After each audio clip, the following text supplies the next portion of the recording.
Hello my friends, it's the Game Boy Geek here. Today, we're merchants in the Byzantine market, which is modern day Istanbul, participating in auctions for bundles of goods.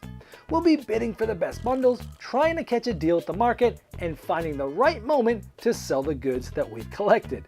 Byzanz is 3 to 6 players, takes 45 minutes to play, and is published by Renegade Game Studios.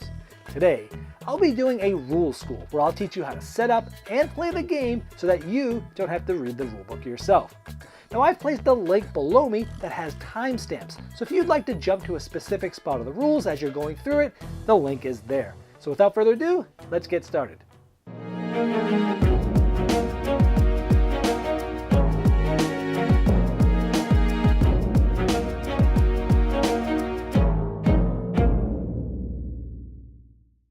Byzanz is an auction game for 3 to 6 players where you're trying to make the most profit at the end.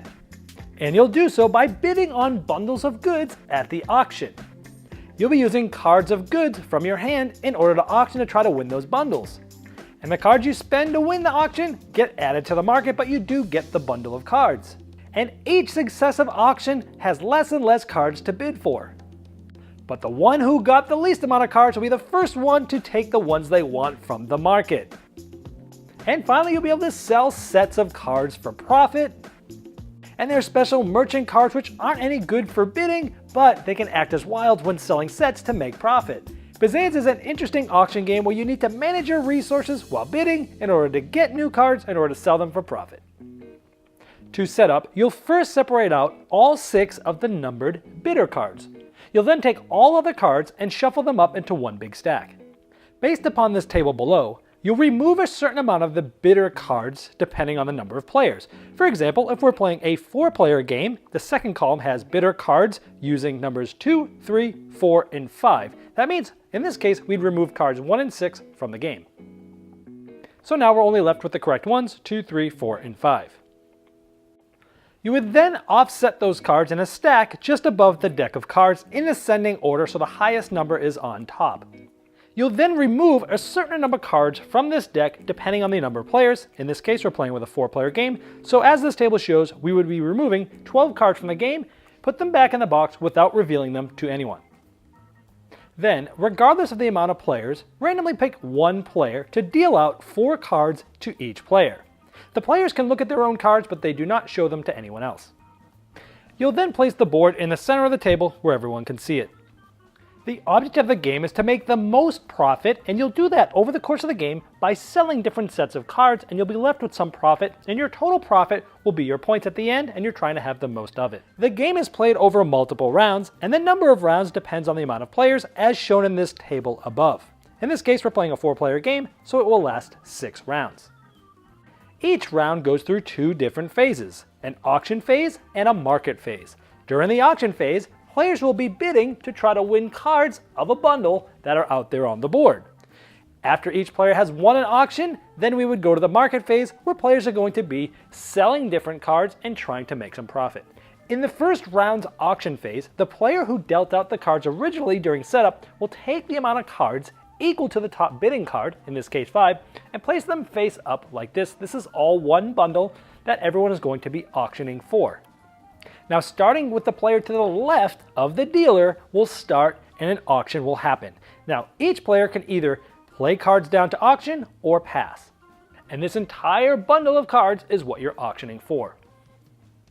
So starting with that player to the left of the dealer, they can either bid or pass. When you bid, you take any amount of cards that you have in your hand and you place them face up in front of you, and that's your bid for this round. So they bid simply 1. Then it would go to the next player clockwise. Let's say they pass. When you pass, you're out of the auction for this specific bundle, but don't worry, every player will win at least 1 auction during the auction phase. Let's say the third player bids and they bid 2, 1 plus 1. Now you can bid any amount higher than the highest bid, and the cards can either be from any amount of same type of goods or different goods like this. It does not matter. The goods don't matter at all because all we're talking about are the numbers here. So right now the bid is 2. So let's say this 4th player bids a 4, now they're in the lead. It comes back to the next player clockwise who's still in the auction. They can either pass or increase the bid. Let's say they add these 2 cards, so they're at a total of 3, 4, 5, 6, which is higher than the highest bid, so that is a valid bid. Keep in mind, you can add as many cards from your hand that you want, but you can never exchange cards with ones in your hand and ones that you've previously bid. And it goes to the next player. This player passes. They take any cards in front of them that they previously bid and put them back into their hand. And this player does the same. They pass. This card goes back into their hand. This player has won the bid. The winner of the auction will take all of the cards that they used to win that auction, and they'll place it underneath the corresponding good in the market. If there's already cards in the market for that good, that's okay. Just add them to whatever's there. And it also doesn't matter which order the cards are in, as long as you can see all of the values and they're under the corresponding good. Then, one of the cards that were in the bundle that they were auctioning for also has to get added to the market, and they get to decide. So let's say that player decided that they wanted this to go here under the corresponding good. They would take the rest of these cards and put them in their hand. Those are the cards they won in the auction. That player will also take the top bidding card, and they'll place it right in front of themselves, reminding them that they can no longer participate in any auctions in this round. Then you'll proceed to the next auction of this round. You look at the top bidder card, and you place that many cards from the top of the deck out above the market. And now these are the cards, all this is one bundle, that is being auctioned now. Now the player to the left of the one who won the previous auction will be the first bidder, and you bid just as I showed previous. And this will continue throughout the auction round. Now if all players pass, meaning none of them bid, then the first player to pass will take all of the cards in the bundle into their hand, and none of them are added to the market, and that player will also take the top bidding card as normal.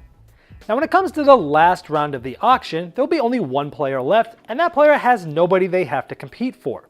If you're playing with 3 or 4 players, you'll take one of the cards in that bundle, place it in your hand, and you'll place the other in the marketplace, and then you'll take the number 2 card and place it in front of you.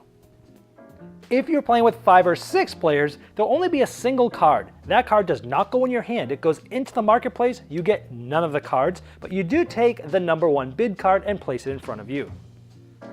After the last auction, we move to the market phase. The player with the lowest bid card in front of them is going to be able to go first and get cards from the market. Keep in mind, in a 5 or 6 player game, the lowest number will be 1, and a 3 or 4 player game, the lowest number will be 2. That player will take their bid card, place it just above the deck as they were when we started the game, and they will take any one stack of goods. You'll take all of the cards of that good.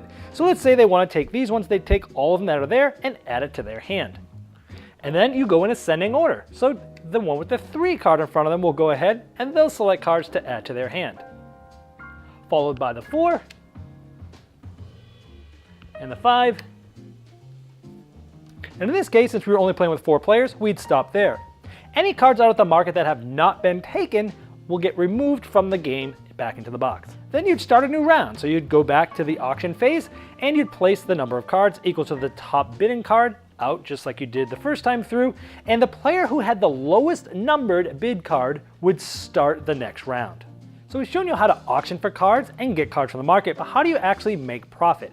Anytime during the game, a player can sell goods. When you sell goods, you must sell exactly 3 cards of the same good type. You'll take one of those cards and keep it face down in front of you after you've revealed these to everybody. The other 2 cards will get removed from the game. So you always need 3 cards, you keep one face down, you remove the other 2, and all 3 have to be from the same good. Now that you know about selling, let's talk about your hand limit. At any given time, you can only have 7 cards in your hand.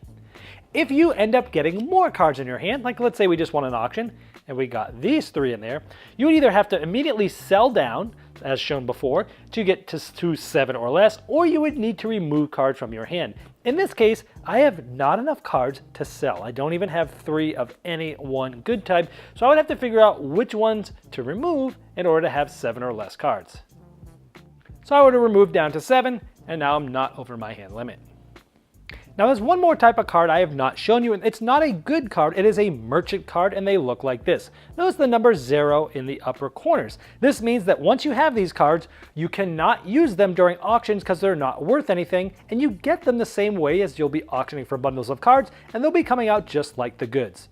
But how they are used is when you're selling a set. Remember, you need to have 3 of the same set in order to sell. In this case, I only had 2 of this good, but you can use a merchant as a wild. So in this case, I could sell these, I could get rid of these, and then flip this over for profit.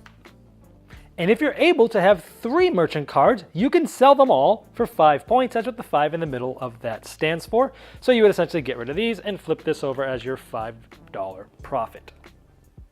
And also keep in mind that merchants can find their ways to the market under the corresponding icon.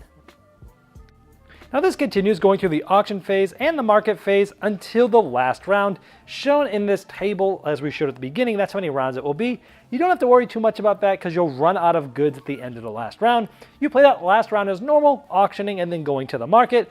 And then the one with the most profit at the end is the winner. You flip it up and count them all up. In this case, I would have 18 points. Whoever has the highest total values is the winner. And if it's tied, the player with the most good cards remaining is the winner. Well, I hope this helped you dive right into Byzanz and get to the fun quicker than you normally would if you had to read the rulebook yourself.